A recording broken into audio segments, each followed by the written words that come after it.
2025, 2026 ఈ 2 సంవత్సరాలు వరుసగా ప్రధాన ప్రతిపక్ష నేత రాహుల్ గాంధీ అలాగే కాంగ్రెస్ చీఫ్ ఖర్గే గారికి ఆహ్వానం అందినా కూడా రాలేదు. స్వతంత్ర దినోత్సవ వేడుకలకి ఎర్రకోట వద్దకు రాలేదు. ప్రధాన ప్రతిపక్ష నేతగా రావాలి కానీ రాలేదు. ఎందుకు అంటే 2024లో ఆయనకి జరిగినటువంటి ఒక అవమానం. ఆయన్ని మొదటి వరుసలో కూర్చోబెట్టాలి, 5వ వరుసలో కూర్చోబెట్టారు. ఎందుకు అంటే అప్పట్లో ఒలింపిక్స్ క్రీడాకారులకి ఈ యొక్క స్థానం ఇవ్వాల్సి వచ్చింది. దానివల్ల మేము కూర్చోబెట్టలేకపోయామని చెప్పి రక్షణ శాఖ కవర్ చేసుకుంది. కానీ వాస్తవంగా అది ఎంతవరకు కరెక్ట్? ఒక ప్రధాన ప్రతిపక్ష నేతని మనం అలా కూర్చోబెట్టడం కరెక్ట్ కాదు. రాహుల్ గాంధీ గారికి ఈ దేశం మీద ఏ విధమైనటువంటి అభిప్రాయమైనా ఉండొచ్చు.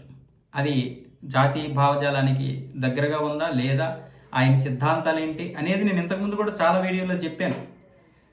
రాహుల్ గాంధీ గారు చేసినటువంటి వాటి గురించి మాట్లాడాను. కానీ ఈ విధంగా 5వ వరుసలో కూర్చోబెట్టడం ఒక ప్రధాన ప్రతిపక్ష నేతని అది కరెక్ట్ కాదు. 2024లో కేంద్ర ప్రభుత్వం చేసింది ముమ్మాటికి తప్పే. నా అభిప్రాయం అయితే ఇది.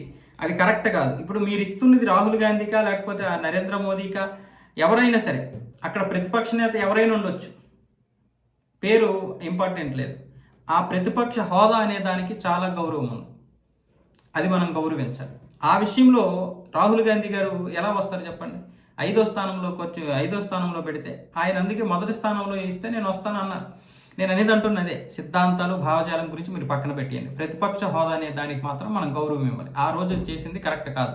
ఒలింపిక్స్ క్రీడాకారులు ఉన్నారంటే ఒలింపిక్స్ క్రీడాకారులకి విలువ తగ్గించాల్సిన అవసరం లేదు. అక్కడ ఖర్గే గారికి రాహుల్ గాంధీ గారికి స్థానం ఇచ్చినంత మాత్రాన ఇలాంటి తప్పులు అయితే మాత్రం చేయకూడదు. వెనక ఇది నరేంద్ర మోదీకి అమిత్ షాకి తెలియకుండా ఉంటుందంటే నేను నమ్మను. ఖచ్చితంగా వాళ్ళకి చెప్పే చేస్తారు.